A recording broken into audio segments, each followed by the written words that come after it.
Umar. A la muerte de Abu Bakr le sucedió Umar ibn al-Yattab. Durante los 10 años del califato de Umar, 634-644, se realizarían las grandes conquistas del Levante, Mesopotamia, Egipto y Persia, y se pondrían los cimientos de lo que iba a ser el clásico Estado Islámico. En forma sucesiva fueron conquistadas las ciudades levantinas que estaban bajo hegemonía de Bizancio, entre ellas Damasco. La batalla de Yarmouk 636 dejó en manos árabes en forma definitiva la Siria bizantina. En 638 abrió sus puertas al Islam la última ciudad de Palestina, Jerusalén. Al parecer, la capitulación de esta ciudad siguió a un pacto que aseguraba a los cristianos vida y bienes, iglesias y libertad de culto, a cambio de sumisión y tributo. En el frente oriental, la batalla de Qadisiyah dio término al dominio persa del Irak. Para asegurar las nuevas conquistas, los árabes fundaron dos campos militares, Kufa y Basra, que pronto se transformarían en florecientes ciudades y centros de difusión cultural. En estas ciudades nacerían las escuelas de gramática que habían de sistematizar la lengua árabe. Con la batalla de Nihawand en el año 641, los árabes se abrieron paso a la meseta de Irán, ocupando finalmente toda Persia. La campaña al país del Nilo fue conducida por Amr ibn al-As, quien venció a los bizantinos en la ciudad de Ain Sams, Heliópolis, hasta que finalmente en 642 los árabes entraron triunfantes en Alejandría. Durante sus campañas en Egipto, Amr ibn al-As fundó el campo militar de Al-Fustat, que se convertiría posteriormente en la importante metrópoli de El Cairo, ciudad que desempeñaría un rol de gran relevancia en el desarrollo cultural árabe islámico. Durante el califato de Umar se fue esbozando la constitución del naciente imperio árabe, sustentado en una organización de carácter militar. El gobernador de cada provincia era el mismo jefe militar que había conquistado, en quien se centraban las funciones de presidir la oración, exhortar de modo oficial al pueblo congregado en la mezquita y administrar justicia en nombre del califa. La población conquistada, que profesa confesiones religiosas distintas a la fe musulmana, al-Kitab, gente del libro, o judíos, cristianos y zoroastrianos, recibía la categoría de protegidos, dhimmi, de ciudadanos de segunda clase en el Estado Islámico. Este estatus social no los obligaba a participar en forma activa en defensa de la umma contra los estados beligerantes, ni les otorgaba derecho a participar en el reparto de los botines de guerra. Sin embargo, su contribución al tesoro del Ummat al-Islam, comunidad de fieles, se hacía a través del pago de una capitación o jizya. Los neoconversos al Islam solo podían ingresar a la nueva fe haciéndose clientes o mawali de una u otra de las tribus árabes. Teóricamente, los mawali tenían el mismo estatus social que los árabes dentro de la umma. Umar prohibió la adquisición de tierras privadas en los territorios recién conquistados, respetando los bienes de la población lugareña. Umar fue también quien fijó e introdujo la era musulmana, computándola desde el año en que tuvo lugar la Égira de Mahoma, 622. La tradición árabe representa a este califa al ideal de hombre musulmán, por su piedad, sentido de justicia y habilidad política y militar. A fines del 644 murió asesinado por un esclavo. Fue enterrado como Abu Bakr junto a Mahoma en la mezquita de Medina. Antes de morir y anticipándose al peligro de guerra civil con que se enfrentaría el Islam ante el problema de la sucesión, Umar había constituido un colegio electoral, o Sura, compuesto de 6 miembros, integrado por los candidatos más probables para la sucesión, con el deber de elegir a uno de ellos como nuevo califa. La Sura, haciendo caso omiso de las pretensiones de Ali, eligió al débil Uthman ibn al-Affan, 644-656, yerno de Mahoma, esperando así poder intervenir en el gobierno. La elección de Uthman representó una victoria de la antigua aristocracia mequí.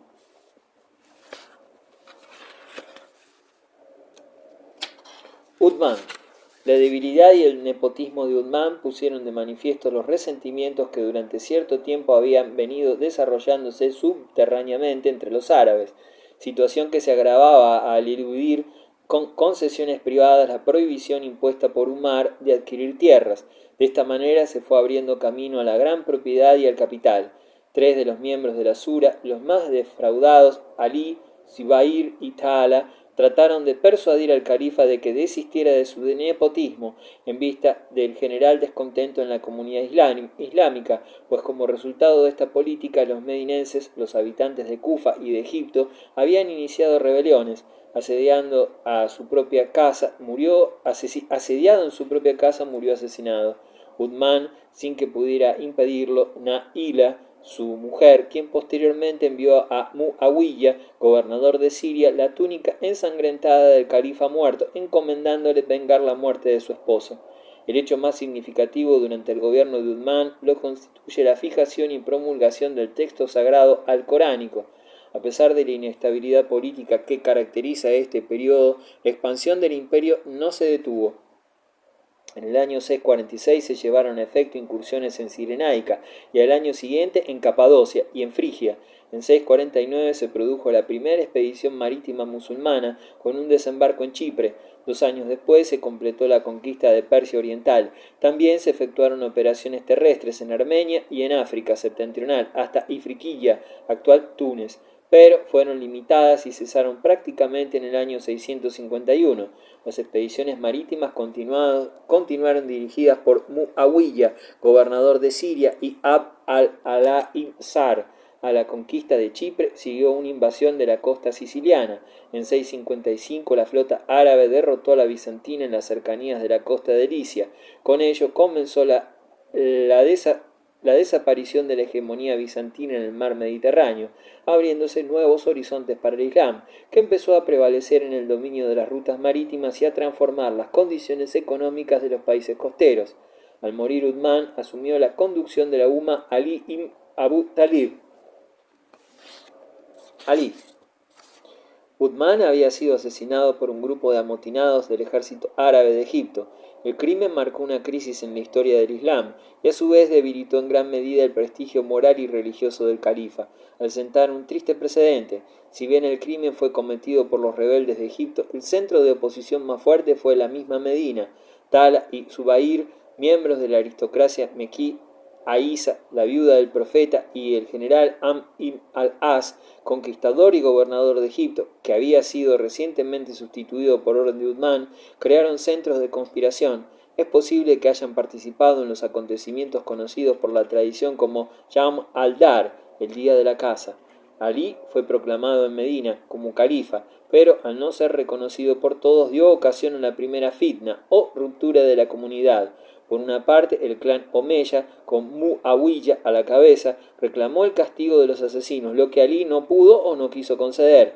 Aïsa, Tala y Zubair, olvidado su papel en los acontecimientos precedentes, se sublevaron arrastrando a la ciudad o Misr de Basra a su movimiento. Lo rechazaron también los quraisíes, que habían perdido poder con la muerte de Uthman, y los piadosos medinenses que veían en Alí al principal beneficiario de un sacrílego crimen. Dispuesto a enfrentar a sus antiguos aliados encabezados por Aïsa, salió a Alí de Medina en octubre de 656, hecho que señaló el fin de Medina como capital del Imperio Islámico. Además, por primera vez un califa dirigía un ejército musulmán para enfrentarse con hermanos musulmanes. Alí se dirigió al Misr, Kufa, recibiendo el apoyo de la población, y marchó contra Basra, donde aconteció la lucha conocida por la tradición como la Batalla del Camello, pues el principal enfrentamiento se desarrolló en torno al camello montado por Aïsa, la madre de los justos. La batalla concluyó con la victoria de Alí. Tala y Zubair perecieron en el combate, y Aïsa fue hecha prisionera y devuelta a la Meca, donde permanecería hasta su muerte en 678. Después de ocupar brevemente Basra, Alí regresó a Kufa, ciudad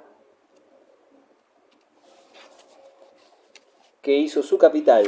Aparentemente fortalecido y dueño del imperio islámico, el califa contaba solamente con apoyo en la zona que controlaba. Gran parte de Arabia y Egipto permanecían neutrales. Además, era acompañado en su séquito por pietistas y teócratas que constantemente discutían su autoridad.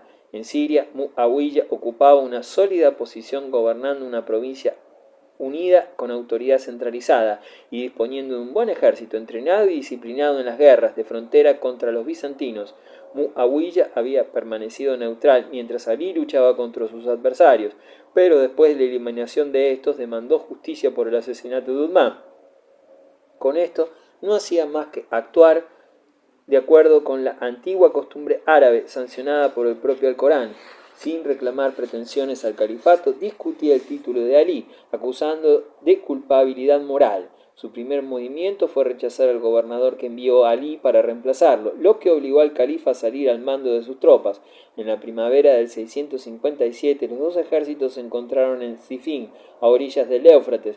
Después de algunas semanas de negociaciones y desafíos, se enfrentaron definitivamente el 26 de julio del 657, cuando las fuerzas de Alí ya alcanzaban la victoria. Amr ibn al-As, partidario de Muawiyah, hizo a sus soldados clavar hojas de Alcorán en las puntas de sus lanzas, queriendo significar que era necesario detener la lucha fratricida y someterla al juicio de Dios. La presión de sus hombres indujo al califa a aceptar la tregua y a confiar la decisión a unos árbitros. Ante esto, cierto número de hombres protestó, aduciendo que no reconocían ninguna decisión emanada de arbitraje humano, pues era un sacrilegio dejar en manos de hombres el juicio divino.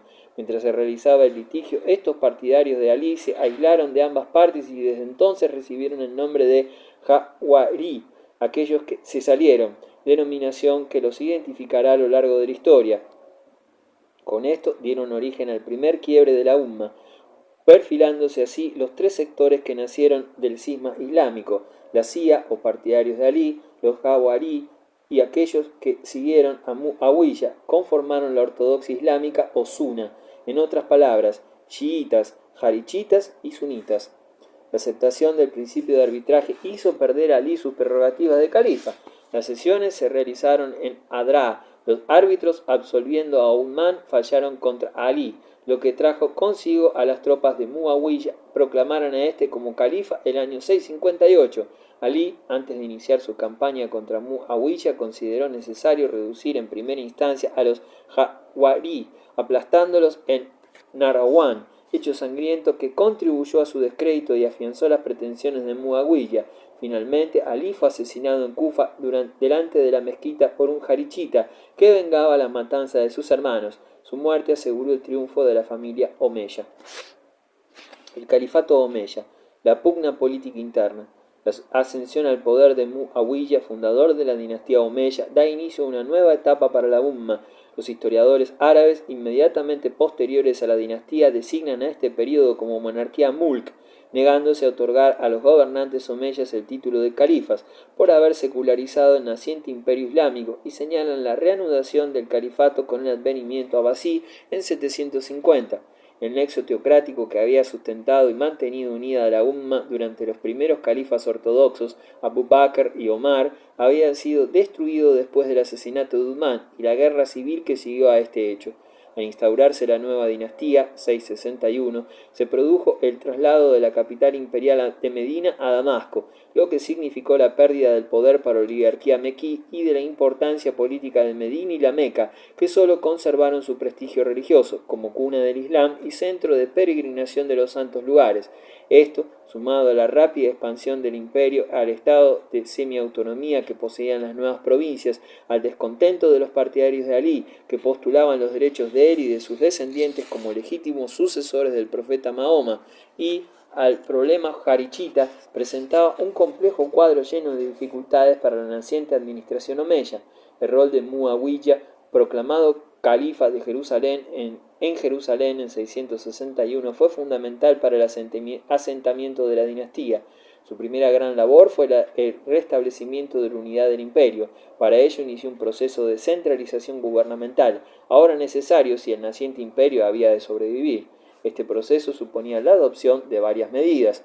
La primera de ellas fue el traslado de la capital a Damasco, cuya posición central y participación en antiguas tradiciones culturales y administrativas permitían hacer posible un gobierno que eficientemente dominara las provincias más remotas. Además, Siria ofrecía la posibilidad de sustentar la nueva administración a una población recientemente convertida al Islam y ajena a las luchas intestinas de la península arábiga. Finalmente, Damasco era la base y centro de operaciones de Muawiyah como ex gobernador de la provincia, desde donde iniciara su lucha por el liderazgo de la comunidad de creyentes. El segundo paso fue asegurar el poder califal, reafirmando la amplitud de sus poderes como guía religioso y político frente a la Shura, o consejo de notables musulmanes que el arbitraje de Adra había establecido.